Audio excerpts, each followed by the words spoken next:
He bought a taxi plate, paid full price, signed everything correctly. The next morning, a government officer ripped it off his car and drove away. And every single authority he called told him the same thing. Sorry, nothing we can do. Rainbow Transport got a different call that night. Commander Jang runs into an old acquaintance, Driver O, a man he used to know when O worked for a company fleet. These days, O drives his own private taxi. But when Jang sees him, something is off. O won't quite look him in the eye. He stumbles through a request. Can Jang lend him some cash? In person, not a transfer, cash only. That detail sticks. Jang agrees, tells him to come by tomorrow when the bank opens.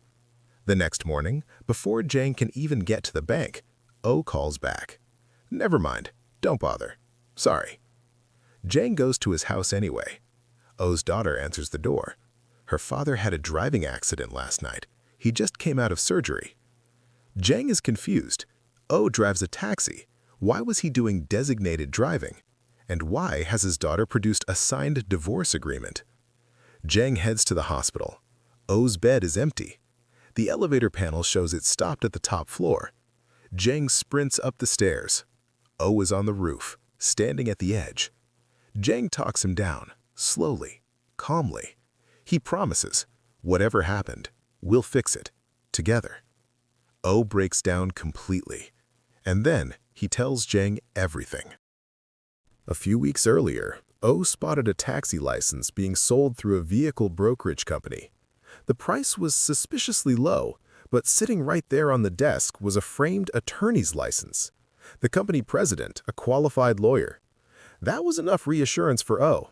He signed the contract, went home. His wife had made him soup to take with him. His daughter was studying for her civil service exam. Everything felt like it was finally moving in the right direction. The next morning, transportation department officers arrived and stripped the license plate off O's taxi. The plate had been flagged. Its previous owner had caused a drunk driving accident. Under the law, that license had to be revoked, regardless of who purchased it afterward. O went to the brokerage company demanding answers. They played innocent. The license issue was a legal technicality, nothing they could do. Go ahead, call the police. He called the police. The officer sympathized, but the law was the law. The plate had to go. He went to the transport authority. Same answer. He tracked down the original license owner, currently in prison, claims to have nothing. By evening, O had exhausted every option. His wife called to ask how his day went. How many passengers did he pick up? He lied, told her everything was fine, then sat alone, crying into a bowl of soup that had gone cold. Jang pieces it together. The brokerage president deliberately bought a flagged license for next to nothing, then sold it to O at full price. A completely illegal flip designed to exploit a legal loophole that left the victim with no recourse. But it doesn't stop there. Days later, the brokerage called O again, this time demanding he pay a 40 million won repair bill. Buried in the contract O signed was a clause allowing the company to rent vehicles under his name. They had rented an imported luxury car using his identity, crashed it, and were now holding him responsible. O remembered signing that day. He never saw that page. He went to confront them. The president had him beaten, stood over him on the floor and told him, "This is all perfectly legal. You should have read the contract. Too bad for you." Jang brings the story back to the team. Gaon digs into the president's background. Yes, he passed the bar, but his license was revoked after a fatal drunk driving incident. He's been operating as a lawyer illegally ever since. The team agrees. They're taking this on. That night, Rainbow Transport guides O to a city street where a taxi driver's game console has been left, a special unit used to submit cases to the team. O thinks about the president's face. He presses the button. Doki fires up his Model 5283 taxi and moves. Outside the brokerage, team mechanics Curly and Mushroom notice one of the company's salesmen and recognize him immediately. Earlier that day, the man test drove a car from them and never brought it back. He's a car thief operating in broad daylight. Curly demands the payment. The salesman spins a lie. The brokerage president shows up and has Curly physically thrown out. Gaun locates the imported luxury car rented under O's name. It's nearby. The rental fees alone are enormous, and records show it has already been in an accident. Doki's assessment? Whoever rented that car is either already a criminal or about to become one. More urgently, as long as that contract stands, O is legally exposed to anything that car is involved in. They need to get him out of it now. Right on cue, the man driving the imported car is tearing through the city, running red lights, clipping other vehicles, performing for the street. Doki cuts him off. The man gets out to start something. Doki sidesteps and drops him in one move. Two more men climb out with knives. Doki disarms both without breaking stride. Inside the car, Doki finds the rental contract. O's name is all over it. Curly and Mushroom want to cancel it on the spot, but Gaun stops them. The contract can't be terminated mid-term. Doki tells Gaun to find him a car at the brokerage. He's going to get back everything O lost, with interest. While the team plans, a new customer walks into the brokerage and gets worked over in real time. The company haggles him into signing, then immediately demands an additional $20 million in residual costs. When he tries to leave, they hit him with an equal cancellation fee. When he threatens to call the police, the president picks up a wrench. He beats the man, then beats his own employee, plans to blame the customer for both. And just to make sure the man cooperates, he reads out the man's home address, his pregnant wife, his unborn child. The man kneels on the floor and begs. Doki crashes through the door in a diamond-studded jacket, playing the role of a clueless rich kid. He accidentally scratches the showroom display car, spills coffee all over the customer's contract. The contract is destroyed. No contract, no deal. With a glance from Doki, the customer understands and bolts.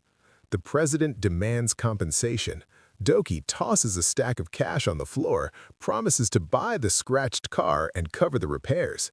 He drives the overpriced vehicle out. On the road, the car completely loses control. Doki fights the wheel, dodges traffic, and barely avoids a serious crash by steering into a sandbank. He walks away, but the car is done. Curly and Mushroom look the car over. Grade 3 flood damage, meaning it was fully submerged at some point. The engine is corroded, the airbags are blown. Driving it is like carrying a ticking bomb down a highway. For the brokerage, the math is simple. Buy these cars for almost nothing, sell them as used vehicles, pocket the difference. One sale pays for dozens of acquisitions. Doki tails the brokerage crew. He overhears them discussing O's license deal. The president paid 1 million won for the flagged plate and sold it to O for 100 million, a 100-to-1 markup. Then, the president spots something on the news. Heavy flooding in a nearby region, multiple vehicles submerged. He grabs his team and heads straight there, tow trucks included. Doki follows. They arrive at a salvage yard. The owner and the president have an arrangement. The yard owner selects vehicles that were never insured, meaning no flood records exist in any database. Nobody can ever prove they were water damaged. Tonight's delivery, 7 flood cars. Payment exchanged. Deal done. That night, the salvage yard owner is relaxing in front of his screen when he hears something outside. Doki is already there, waiting. Before the man can say a word, Doki throws him out the window. The next morning, the president orders his staff to clean the flood cars up, wash them out, restitch the blown airbags, make them look sellable. Then, the bad news arrives. Every car from last night has been deregistered. He tries calling the yard owner. No answer. Aside from the car scam, the president runs a side operation. Legal consultations for the clients who rent his luxury vehicles. Because he used to be a lawyer, he knows exactly how to game the system. His advice specializes in how to escape consequences, hit-and-run situations, accident cover-ups, liability dodges. The team follows. Curly and Mushroom stage a fake brawl and stumble accidentally into the meeting room. In the chaos, they plant a hidden camera on the floor. The feed confirms it. The president is using his borrowed legal reputation to sell impunity to criminals. Doki arrives at the brokerage the next day in full performance mode. Loud, goofy, waving money around, claiming he just got a girlfriend and wants to impress her with a car. The staff sell him a red used car without hesitation. Back at base, Curly and Mushroom confirm it. Another Grade 3 flood vehicle. Perfect. The trap is set. Doki starts buying cars from other dealerships too. The brokerage staff notice, this man is buying too frequently. Something's off. The president waves it away. Unless he's hauling cars on a flatbed, he's just a rich idiot with poor judgment. Doki immediately rents a flatbed and loads all the cars he's purchased onto it, then drives it slowly past the brokerage, in plain sight. Now even the president is suspicious. Doki returns to the brokerage once more, this time with a sob story. He and his girlfriend broke up and he needs retail therapy. Another car, please. He buys immediately. The president appears with a contract. Same move as always, demanding $7 million in residual costs. Doki doesn't flinch, doesn't ask a single question. He just writes the check. That makes the president more suspicious, not less. That night, the president's crew follows Doki to an abandoned amusement park.